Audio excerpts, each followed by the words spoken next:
The Chiefs should have no less than 7 entries in the top 100 in the NFL. Who's on the border and who should get in today on Locked On Chiefs? From the land of the free and the home of the Chiefs, this is the Locked On Chiefs podcast. Welcome back, everybody. As OTAs grind on, we're taking a look at the top 100 today. We're brought to you by Gametime. And if you're getting ready for the regular season or even the preseason, download the Gametime app, create an account, and get your code LOCKEDONNFL in there for $20 off of your first purchase. Terms apply, but check out Gametime. We're going to get into the top 100 and what I think is a criminally low volume of players on this roster for a double championship team. We're going to cover that in its depth, backward and forward. This is Chris Clark from Chiefs Corner. He's going to give you all the cap, the front office, the quarterback work, everything that you're looking for to see how Patrick Mahomes stacks up against the league, the rest of the league, that is, as well as miscellaneous around the league about how it runs. I'm Ryan Tracy, the founder of Rogue Analytics and Performance Consulting, where we break down athleticism in the league. NFL 33, where I just put up a piece about the Atlanta Falcons and the hole that they've dug for themselves. You can check that out over on NFL 33. There's a preview up, and you can subscribe if you're interested, and check out RGR Football as well, where we break down film and everything else Chiefs related. We have to go over, where do guys stand that happen to have the names of Brown, Smith, and Tooney? What happens to this season for Trent McDuffie, Creed Humphrey, Nick Bolton? But we have to start with the stars. That's the way this whole thing does. Rather than making you wait for the top 10 till the end, we're going to start there. It's very, very clear. I don't think there should be any question around the league. If it's not unanimous, I'll flip a lid. Patrick Mahomes should be at number one every year until eternity passes or Thanos takes over. That's where I'm at. I'm not saying he shouldn't be number one. I just don't expect that he will be number one.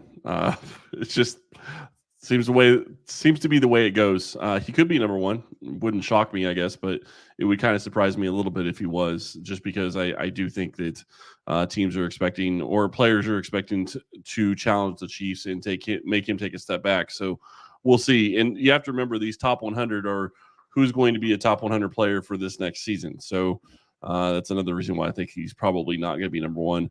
I do believe he should be there, and he's easily top three, if not the top guy. Yeah. I think it's criminal. I just think it's criminal after everything that we've seen, if he does not have that single digit one at the top of it. Let him be petty. He loves being petty about things. Let him be petty. Give him more fuel to the fire. Okay, that's fine. Light them up, folks. Light them up. Then it comes down to the other two sides of what is the triangle of power in Kansas City. Yeah, right. I mean, any way you want to put it, right? Of Travis Kelce and Chris Jones. Now, I don't think either of them are as purely placed as Patrick Mahomes should be. And again, I may be wrong. Maybe the league doesn't recognize greatness when it's in front of them. I don't know. But I think there's a little bit more variation. I personally feel that at the top of their games, both of these guys are still top 10 players. I just don't know if either of them will make top 10 in this particular season. I would be apt to put Kelce ahead, and I would put him at, say, number 9 if I was going to choose. Yeah, I have a hard time believing that they will both be top 10. I think you could make an argument that maybe neither of them are going to be top 10. And it's not because I don't think they can be effective this year. I do expect that they will be good. It's just, you go back and you look at what they did last year, and that's what people are going to look at expecting this year. And people are already talking when it comes to fantasy football. I know that's not what we're talking about, but they're talking about Sam Laporta. They're not talking about Travis Kelce. So is that going to change where his value is? Are they going to look at Sam Laporta as being maybe one of the better tight ends in the NFL over Kelce, which to me is stupid, but that's a whole nother issue. And then Chris Jones had a little bit of a down season last year. He had a good season, but it wasn't what he wanted to have. So is he going to be looked at as being the dominant guy he was 2 years ago? I think he should be a top 10 player, but I wouldn't be surprised if he's closer to 15. And that's fair. I personally would place him right there at 13 myself on this list. Where would you have him? Probably 14 or 15. I think that he's going to be more motivated than he was last year, and I do think, regardless of how it turned out last season, I do think that if you go back and you watch, and he is not at training camp, he is not playing in the first game in the preseason at all, not playing in the first game. I do think that challenged him during the year.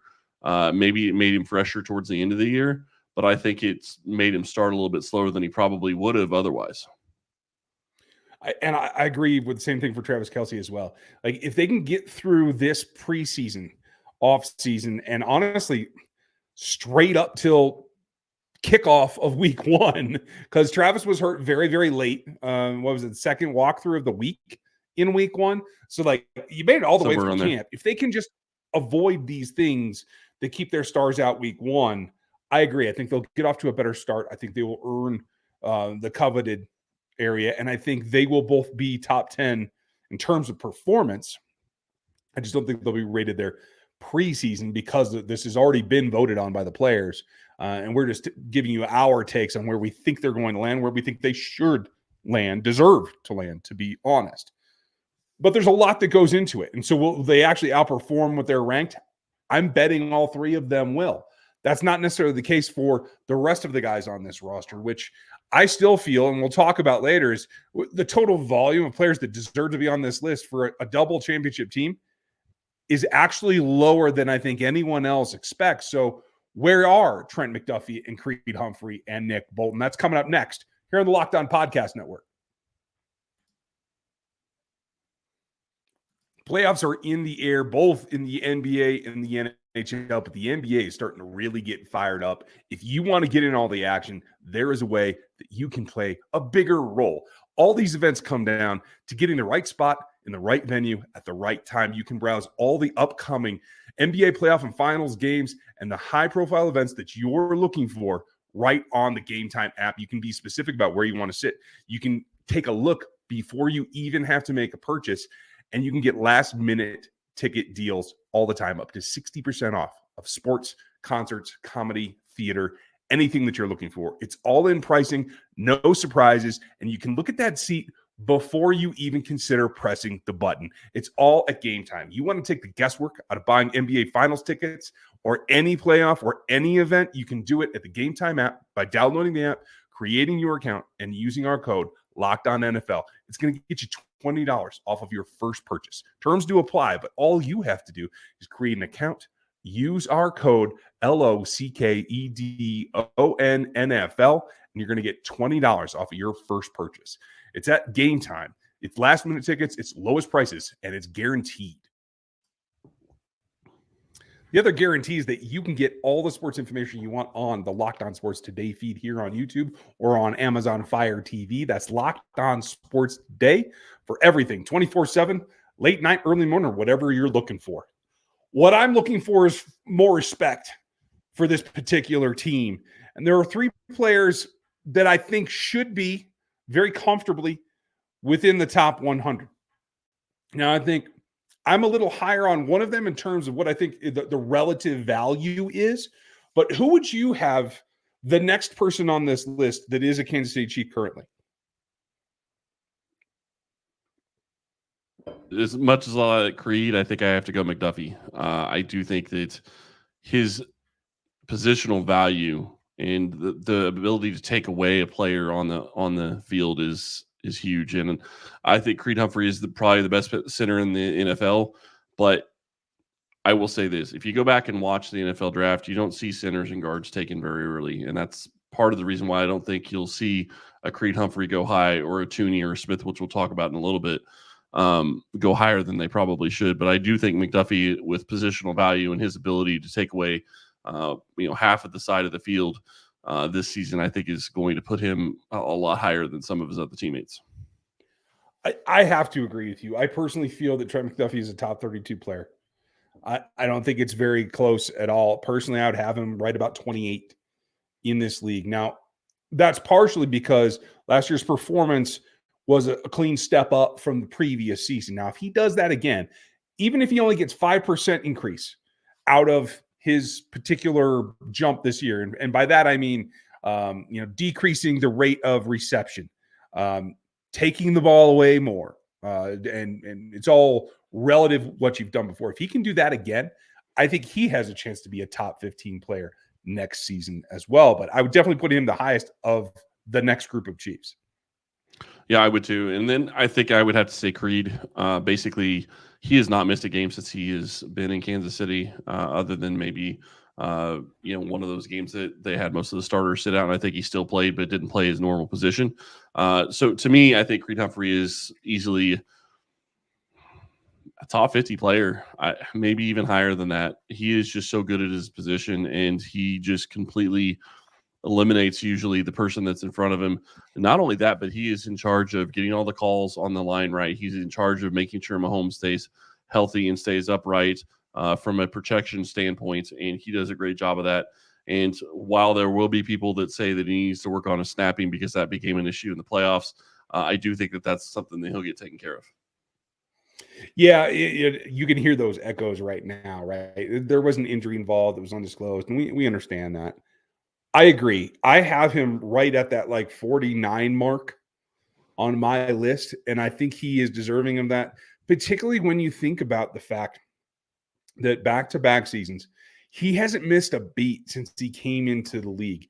And being able, you're going to have a little bit of up and down season to season, but playing at his level and being there from the get-go, from the day he stepped on the field, I think that says something as well. You don't get that every single season. You don't get the Aaron Donalds, the guys that walk in and are, say, 90% of what their upside is going to be and are able to continue that. You see a lot of growth patterns. Creed hasn't had that because he walked in and was so good to begin with. Yeah, he started basically number 2 center in the NFL, basically right after Jason Kelce, 3 years ago when he started. So, I mean, yeah, he's been fantastic, and I think that he is still ascending as a player to an extent. I do think that you're right. He's 90% of what he was, or he was 90% of what he probably is now when he came in. But still getting incrementally better is still important, and being able to work with your teammates and, being able to make all those calls. And you're absolutely right. We didn't talk much about the undisclosed injury that he was playing with, but he made sure he was going to be that guy that was going to be there and be in the middle for Patrick. And especially when you lose a guy like Joe Thuney in the playoffs, how big would that have been to lose both of those guys? So absolutely huge for him to play the way he did. And then you look at his partner that he was drafted the same year as in Bolton. And Nick had a little bit of a down year last year. I still think he's probably a top 70 player. He does have some limitations, but he is so smart, and he gets the defense set up where they need to be, and he can play all over the field, and he knows where he's supposed to be. And he is not the speed that you would necessarily want from his position, but his instincts make up for it, and that's what's important. Yeah, and here's a word that I don't drop that much because the credence that I put behind it is pretty epic. Nick Bolton is clutch. When you need a play, he will perform. Is he good in coverage? I'd say he's a little bit above average. He's progressed to the point beyond what I thought he would be.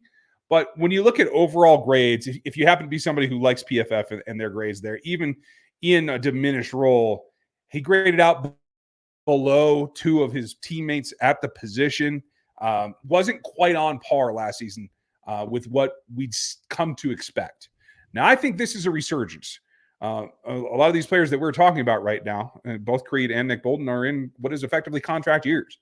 So I do think we're going to see a step forward. And I do think as long as the injury rehab from last season doesn't prolong or put him at risk for anything going forward, I do think that he is going to be a guy that will be in the top 100. I would probably have him in the 80s myself this season, but I think he can ascend from that. Well, and you have to remember, with his injury last year, wasn't a left wrist, I believe. That's going to cause some issues even when you come back. I mean, you're going to be able to play, but you're not going to be 100%, and you're not going to be 100% the rest of the year. So, and you're right, they're both in contract years. And I will say this, I believe that even though he's not technically in a contract year, I would say that Trent McDuffie is also possibly looking at a contract year this season. Well, you can certainly make the inroads, right? I mean, they're going to use the 5th-year option on him, aren't they? I would expect nothing less. Yeah, So they'll use the 5th-year option, but if they want if they want to keep him, I think they're going to get it done early, and they're going to try to get it done as early as they possibly can.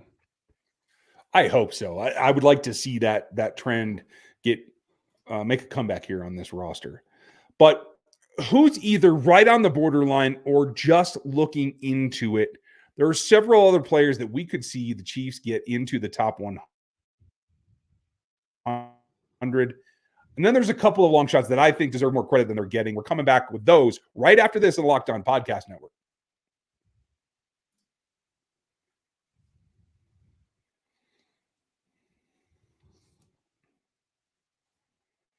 Locked On Sports Today, that's all you need to know. Here on YouTube, on Amazon Fire TV, no talking heads, no crazy shouting on the major networks. It's actual coverage of your actual favorite teams 24/7, available whenever you need it. Check it out at Locked On Sports Today. I think that there is one, maybe two guys that for the first time are not getting the credit that they deserved. One has to start with Joe Thuney because of the injury.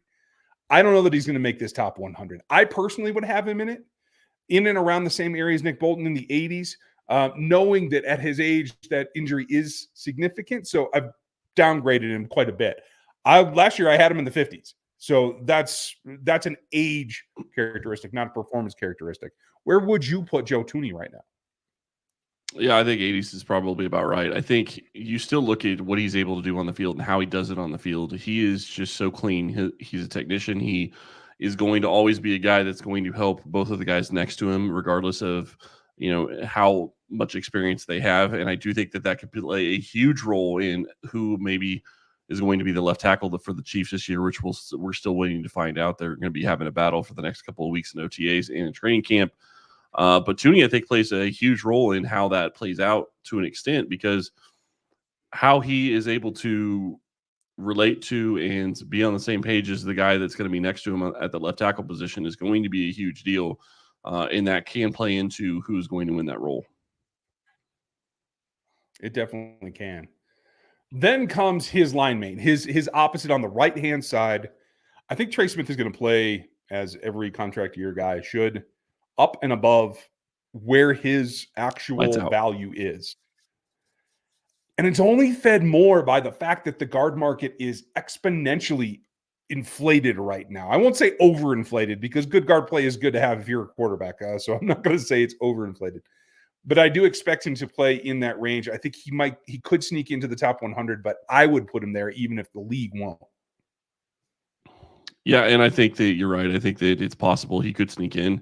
I'm not going to be shocked if he doesn't, but you're absolutely correct. This is a contract year, and this is Trey's biggest year that he's possibly going to have, because this is going to be his chance to get some money. And $20 million a year plus for guards is the going rate in the NFL, and he's going to get paid next offseason. And we've talked about it. Unfortunately, probably will not be in Kansas City, but that's something that it could be a lot of fun to watch, this interior trio. And then you got a guy in Jawan Taylor, who I think could take a step forward as well, who is going to be playing next to Smith, who has a lot to prove as well. So I think that could really solidify the right side of the offensive line.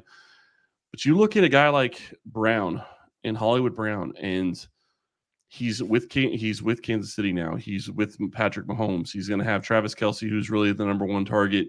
And when Rashee Rice gets back, Marquise Brown's probably going to still be the number 2 target, but Rashee Rice is going to open things up for Brown. Worthy's going to open things up for Brown. There's going to be a lot of different things that are going to happen on this roster that are going to open things up for Hollywood Brown, where I don't think he's had that option in his past experiences. And I do even mean going back to Baltimore with Lamar Jackson. It's all projection at this point. And I agree. I'm pretty stoked for what it's going to be. Can I project it all the way into the top 100? I'm not sure of that, only because of the presence of Rashee Rice, of Xavier Worthy, of Travis Kelce. So I'm going to say that he's just on the outside looking in at this point.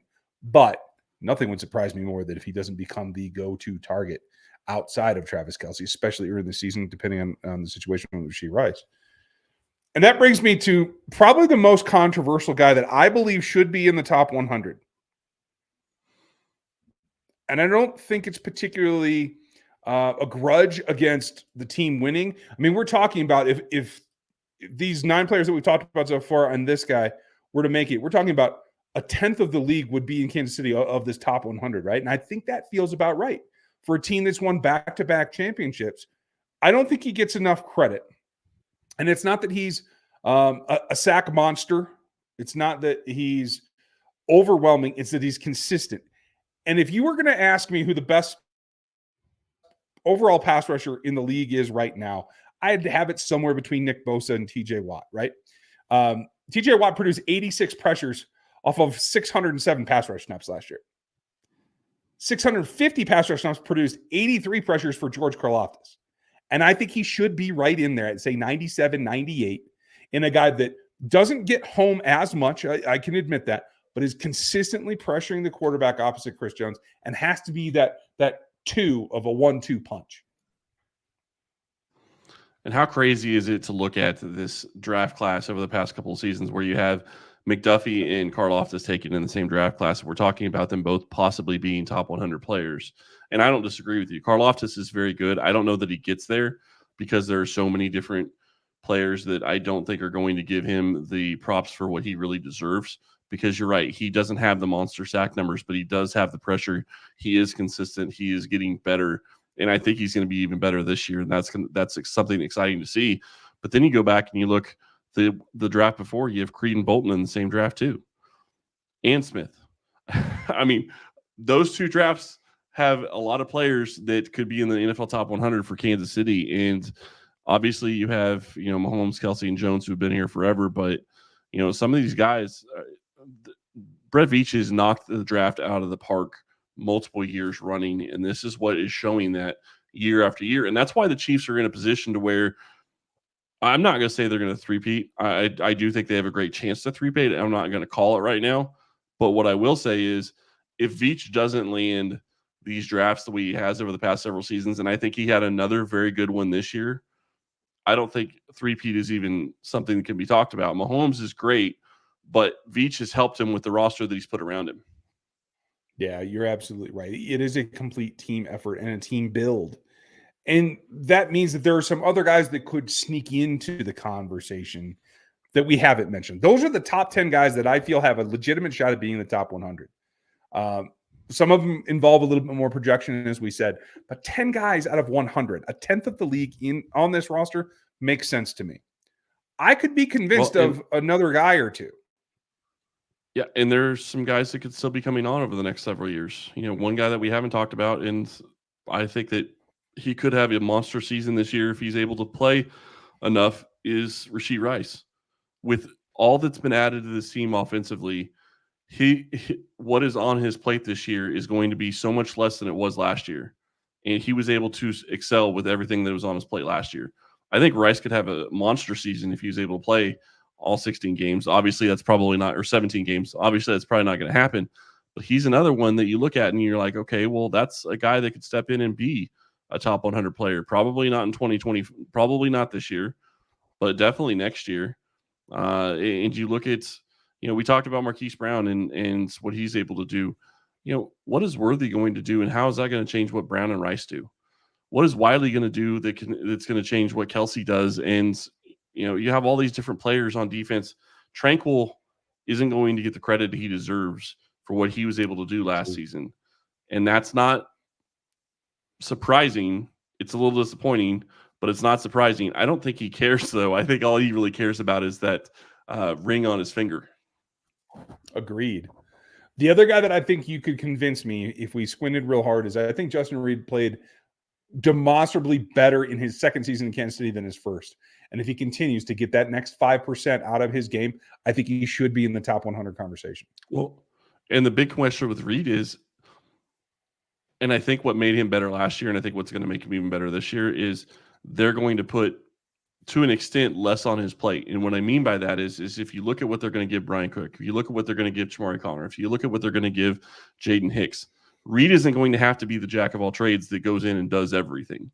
He's going to be put in the best position that he can possibly be put in every single scenario, because they've got safeties that can do other things that are going to free him up to be even better than what he was last year. So I agree with you. I think that he has a chance to make it in an outside chance, maybe in 2025 if he has a monster season this year. Yeah, I'm looking forward to it.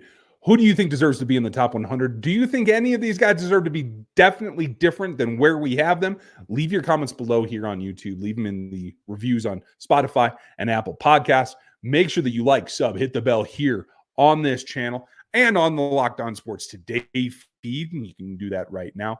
And if you want that much more, any breaking news, any quick takeaways, 816-357-8781 is our text line for all the insiders. You locos, thank you for being here yet another day. You guys are here every day, and we love you for it. I hope that you guys enjoy that. Matt Derrick is up tomorrow, reporting from OTAs and on the field to give us the lowdown of what he's seeing each and every down. Going to be some great updates. Make sure that you are with us. We are here 5 days a week, all year long and all off season. Thanks for being here today. And we'll talk to you tomorrow.